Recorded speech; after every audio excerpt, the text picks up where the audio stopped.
all the best boxing content, don't forget to like, subscribe, and punch that bell for notifications. Boxing World Weekly, speaking with YouTube star, turned boxer, turned promoter, Jake Paul. My first question is, what was women's boxing like when you first became a fan of the sport? It was, just as great as it is today. I just think it was underrated, and, the females were underpaid and mistreated. And I think in a short amount of time, I think there's been a lot of progress made, just with everyone speaking up and using their platforms to talk about this. And then getting Amanda Serrano and Katie Taylor, the biggest women's fight coming up here on Saturday. Getting that deal done was a massive step in the right direction, getting them a 7-figure payday. So definitely a historic moment, and excited for this showdown. A lot of touching points there, and I'll start with, what was your first memory of female boxing? My first memory of female boxing, I think it goes back to watching Layla Ali versus Christy Martin, like the reruns of it and the highlights of it on YouTube, and some of those shit talking press conferences. I became a fan of Christy Martin just through her personality and her attitude. So that's probably the first time I really saw female boxing. Well, then that makes sense, because I assume you draw comparisons with Amanda Serrano and Christy Martin. No, exactly. Like very, very similar story. Very different story, but similar in some senses. And yeah, Amanda Serrano is like the reborn Christy Martin, if you will. Yeah, and I know this question is not a new one for you, but just so I get to hear it, now that it's fight week, how would you describe Taylor versus Serrano? Legendary and historic, and a moment in time that will be remembered forever. Something that'll go down in the history books. I think it will be talked about just like Layla Ali and Christy Martin fight. That was, I guess, the biggest fight in female boxing history, and now I think this will sort of take that place. So pretty cool to just be a part of it. I know you mentioned a couple one-word answers right off the top there. If you only had to pick one word to describe this fight, what would it be? Probably historic. Yeah, that's a good one. That's a common one I've received so far. This is an interesting question. I don't know if you've been asked this before. She's fought obviously on 2 of your undercards, but now that she's at this level, fighting Katie Taylor, if she was to return to another fight and headline another card, would you fight on the undercard of one of her fights? For sure. Why not? My goal is to get Amanda a $10 million payday, an 8-figure payday, and be the first female boxer to ever do that. Obviously, first female boxer to ever now get a 7-figure payday, but I'm already setting my goals higher. I want to get her an 8-figure payday before she retires. And I would gladly fight on her undercard. She's accomplished way more than me in this sport, and she deserves that. So that would be pretty cool, actually. That would be pretty cool. She's fought, and I know where you lean on this, so I'm going to get into specifics. What parts of Amanda's game do you think that she has that she can expose of Taylor's? I don't think Katie blocks shots to her body very well. Her body's wide open, and none of her opponents have exposed that or taken advantage of that. Even Pursoon was the closest, stylistically to Amanda, but the body was just sitting there wide open, and Pursoon just was only, punching her head. She was head hunting the whole time, and I think Amanda goes to the body really well. I completely agree. I actually did have a question about what you mentioned, that payday. Amanda has kind of dropped some stuff, especially in that FanDuel interview, that she only has like about a year and a half left. Did that come as a surprise to you? No, look, I mean, it's up to her first and foremost of how she feels. No one can tell her how she feels. But I just know her, and like she has that warrior inside of her, and I think she's going to be more motivated than ever after Saturday night. This will be the biggest and best moment of her life when she wins.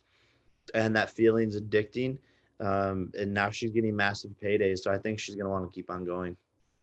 Now, how likely is it that the result of this fight just results into another rematch, or do you plan on taking a different avenue, win or lose, to a different bigger fight like a Michaela Mayer, for example?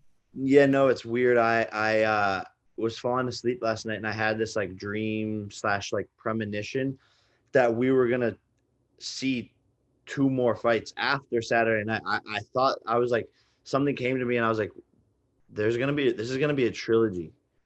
Something about it is telling me that this is gonna be a trilogy. So I guess we'll we'll see what happens. But the fight's gonna be awesome. The fight's gonna be entertaining, electric, and it's gonna be a close fight. So that sort of sets up an automatic rematch. I completely agree, but in those trilogies, that usually means both fighters do come out with an L at least one time. So have you thought about a scenario, considering this is best versus the best, where Amanda Serrano loses this fight? No, I mean, I guess I know she's gonna win this week. I feel it from her. I feel it from her.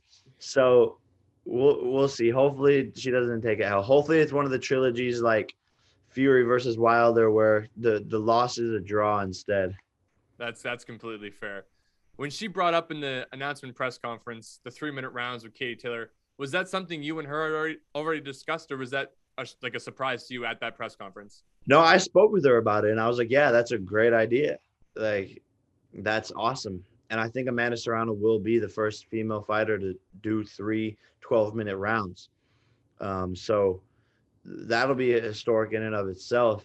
And Amanda was down, and I told her, I was like, let's do it. Let's get it done. Like, let's talk to Eddie Hearn and Katie about it. But you should bring it up at the press conference and drop the bomb on everyone.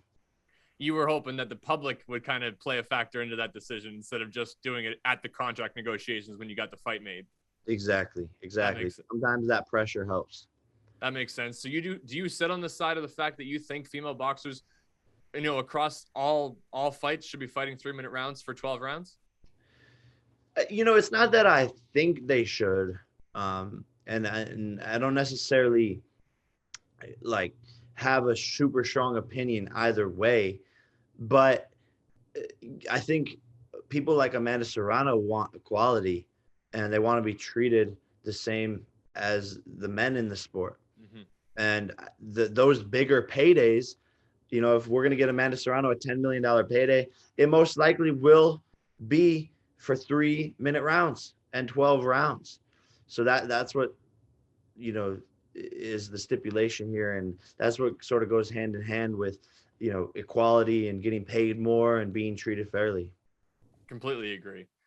You're sharing the spotlight, unfortunately, this weekend. I mean, I think that the media has done a very good job at focusing on the fight that has more importance to it, which is Katie Taylor versus Amanda Serrano. But how happy are you that they did differ the times and the fact that Valdez Stevenson is scheduled to go about an hour and 45 after Katie Taylor Amanda Serrano walk? No, I think it's great. And boxing needs that. Boxing needs more collaboration. Boxers need to help each other, and we need to all do our part to grow this sport. And yeah, I reached out to Shakur to figure that out and to see if he would be down to stagger the times. And he took that and was like, okay, let's do it. And so all credit to him and to Top Rank for making that happen. Here's a question that I was actually super curious about. In training camp, obviously you signed Amanda after you already started your boxing career and were on Showtime and got her on the undercards. So now that you're very close-knit relationship, has there been any times where you've worked together with her inside of the ring and have learned things from her? Yeah, no, for sure. I think just watching her practice mainly and seeing how hard she works multiple times a day and her relentless attitude and how serious she takes it has definitely rubbed off on me. So it's cool to learn from one of the all-time greats. Now, has she learned anything from you? I don't know. Maybe from, I don't know. Who knows? We'll have to ask her that. I got a couple from... Definitely, I taught her how to use TikTok one time. So hey, that helps her brand just as much as she's helping the MVP promotions. Exactly. Exactly. And I actually do have some questions about you being promoter Paul, of course. Has there been any backlash from other promoters? You know, Eddie Hearn obviously was very open to the idea of you being a promoter, but from other promoters, have you heard any backlash on you becoming one? Not that I've seen. I think it's all been positive and just bringing more eyeballs to the sport and shining a light on women's boxing, which I think is needed and more promoters should be doing. That's good to hear. I mean, I had no idea what you were going to say. What about advice from Eddie Hearn specifically? I'm sure you've had plenty of conversations with him, even just chit chatting. So what is some advice that he's given you on being, a successful promoter in this industry that is boxing and that is by no means an easy one to promote? Yeah, we've spoken, but I think it just comes naturally to me. I grew up promoting myself, so really all the entertainment industry is promotions and marketing. So, it's innately within me, and I think I've seen some tips and things that he's done and sort of um, seeing how he moves, but to me, it's a pretty simple formula. Here's the product and let's market it. Do you think that you bring something, unique to the table outside of your social media presence? I think just my personality and I guess that kind of goes along with my social media presence, but just a new audience, right? The younger audience, the new generation of boxing that otherwise maybe wouldn't have been as tapped in. Completely agree. And I'll finish it off with this question.